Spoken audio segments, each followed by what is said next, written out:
Bonjour les amis, bienvenue sur ce nouveau podcast du site commentphotographier.com. Alors une fois n'est pas coutume, aujourd'hui on va parler un peu plus dans le domaine de la photographie professionnelle. J'ai eu une question au sujet d'une personne, on a eu une conférence dans le domaine de la photographie professionnelle et j'ai une personne qui me pose la question à savoir si parler l'anglais, est-ce que c'est nécessaire quand on veut travailler à l'étranger ? En final, est-ce que c'est vraiment nécessaire de parler anglais quand on veut travailler en dehors de France ? C'est une première question. Il y avait une deuxième question, on l'abordera après. Là, premièrement, quand on veut travailler à l'étranger, quand on veut travailler pour des clients étrangers, parce que moi, là où je suis en Vendée, il m'arrive de travailler pour des clients étrangers en Vendée. Pas besoin de voyager en ce qui me concerne pour être obligé de travailler avec des étrangers. Si on veut travailler à l'étranger, il est nécessaire de parler une langue, la langue du pays où on va, ou alors l'anglais qui est une langue, un peu plus universelle. Mais je pense que personnellement, il est nécessaire de maîtriser à minima l'anglais pour pouvoir échanger avec son client. Alors, je dirais, quand on est professionnel, on doit se mettre à la hauteur de son client, et c'est pas au client de se mettre à la hauteur du fournisseur. C'est vraiment important de comprendre ça, parce que si vous partez à l'étranger, que vous ne maîtrisez pas l'anglais, que votre client, est italien, qu'il ne parle pas français, ce qui n'est pas toujours le cas, parce que beaucoup d'Italiens parlent le français, mais moi, en l'occurrence, ça m'arrive de travailler avec des Italiens qui ne parlent pas français, donc on est obligé, on échange en anglais dans le cadre professionnel. L'anglais est une langue qui est bien souvent la plus utilisée dans le cadre professionnel. Donc, pour moi, il est évident, il est important de maîtriser cette langue-là. Après, on n'est pas obligé d'être parfaitement bilingue. Moi, je ne suis pas parfaitement bilingue, loin de là. Mais j'ai travaillé l'anglais dans le cadre professionnel parce que chaque métier a des mots, des termes particuliers. Donc, vous devez également adapter votre vocabulaire à votre métier parce que avoir des bases en anglais, c'est une chose, mais pouvoir faire passer un message à un client, c'est autre chose. Donc, pouvoir parler de la mission, pouvoir parler des choses que l'on a à faire, et ça, c'est quelque chose d'important. Donc, travailler le vocabulaire propre à votre métier. Réfléchissez aux discussions que vous avez avec vos clients français et essayez de ressortir les mots que vous allez utiliser le plus souvent. Et traduisez ces mots-là en anglais, par exemple, et apprenez les traductions anglaises pour pouvoir également échanger avec vos clients et être le plus à l'aise dans votre activité.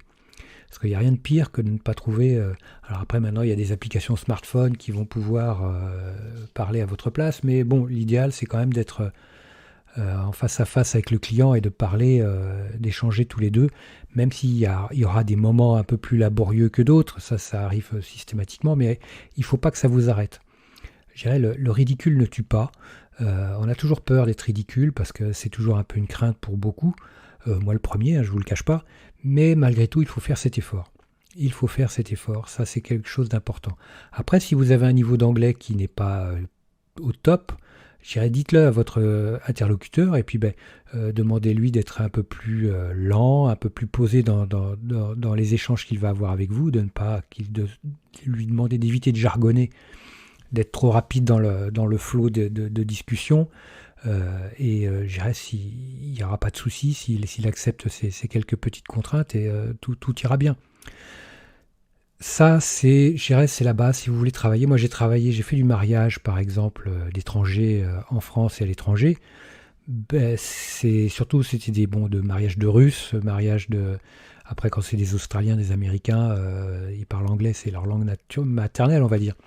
Mais quand ce sont des Russes, les Russes, souvent, ce sont des gens qui ont de l'argent, des oligarques, qui parlent anglais parce que le business nécessite qu'ils parlent anglais. Donc, il n'y a pas de souci. C'est obligatoire de parler anglais parce que les Russes, par exemple, ne parleront pas français. Les Américains parlent rarement le français. Donc, systématiquement, il faut être bilingue. C'est le minimum dès qu'on veut aller se frotter à des marchés extérieurs à votre pays.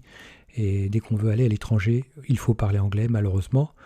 Ou heureusement, je ne sais pas, mais c'est obligatoire. Si vous comptez travailler à l'étranger sans parler anglais, je pense que là, vous allez au devant. Déjà, je ne pense pas que vous allez décrocher le marché. Et si jamais vous avez la possibilité de décrocher un marché, ça va être compliqué de vous faire comprendre et de comprendre votre client. Parce que bon, quand on est dans un échange d'email avec Google Translate, on peut se débrouiller. Mais quand on est en face à face ou même au téléphone, là vous allez vers des difficultés certaines, quoi. Donc si c'est de l'incompréhension totale déjà, ne serait-ce qu'au téléphone, vous n'irez pas loin dans votre mission. Le client mettra fin va clore le débat rapidement. Donc, et puis en termes d'image pour vous, ça ne va pas être l'idéal. Donc ce qu'il est important, c'est de vous armer, de travailler ce truc-là, ce côté-là.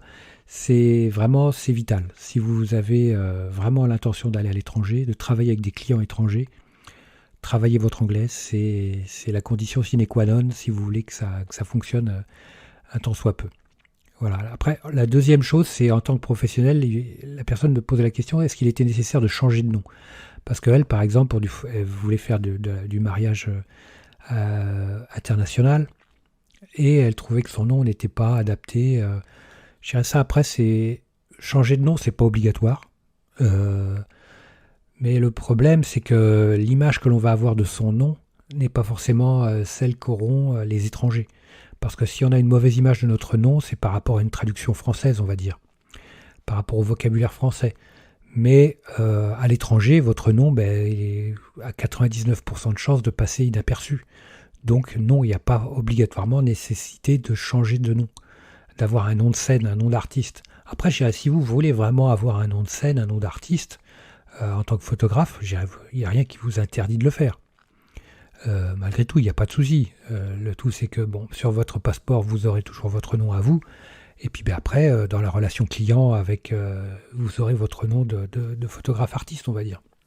Là-dessus, il n'y a pas de contrainte, il n'y a pas d'interdiction. Vous pouvez sans problème utiliser un pseudo, on va dire, mais ça n'est pas obligatoire.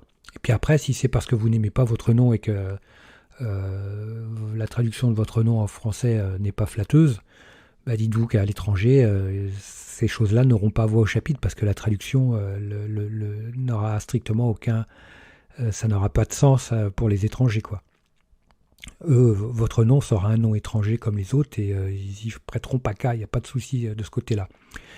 Donc voilà les amis pour ces petites questions. Si vous avez des suggestions, des solutions, n'hésitez pas à les laisser en commentaire. Un petit like, moi ça me fera super plaisir, je vous like super fort comme d'hab. Abonnez-vous à la chaîne, abonnez-vous à ce podcast, c'est super important. N'hésitez pas à partager également et puis à en parler autour de vous. Et puis je vous dis à très vite. Ciao les amis.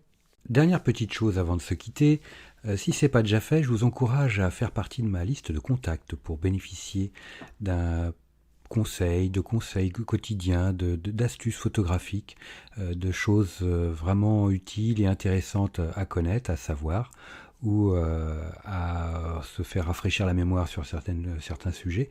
Il y a toujours un intérêt à avoir un petit lien entre nous au niveau quotidien.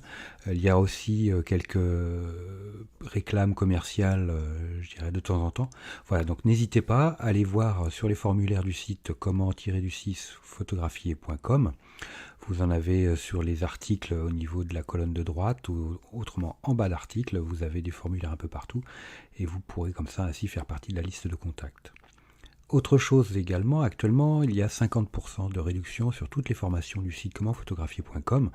Donc vous allez sur le site commentphotographier.com et vous allez sur la page formation tout simplement, ou alors comment-photographier.com/formation photo. Mais allez sur le site, ça sera beaucoup plus simple. Donc vous avez 50% avec le code 5050 en chiffre arabe et vous pourrez bénéficier de toutes les formations à moitié prix. Vous avez une quarantaine de formations sur la photo de paysage, vous avez des formations sur le portrait, vous avez des formations sur les photos d'enfance, sur les photos flash, sur la photo culinaire, j'en passe et des meilleurs les amis. Donc ne vous privez pas, c'est actuellement avec le code promo 50 50%. Voilà les amis, je vous dis à très vite pour de nouveaux podcasts. Ciao.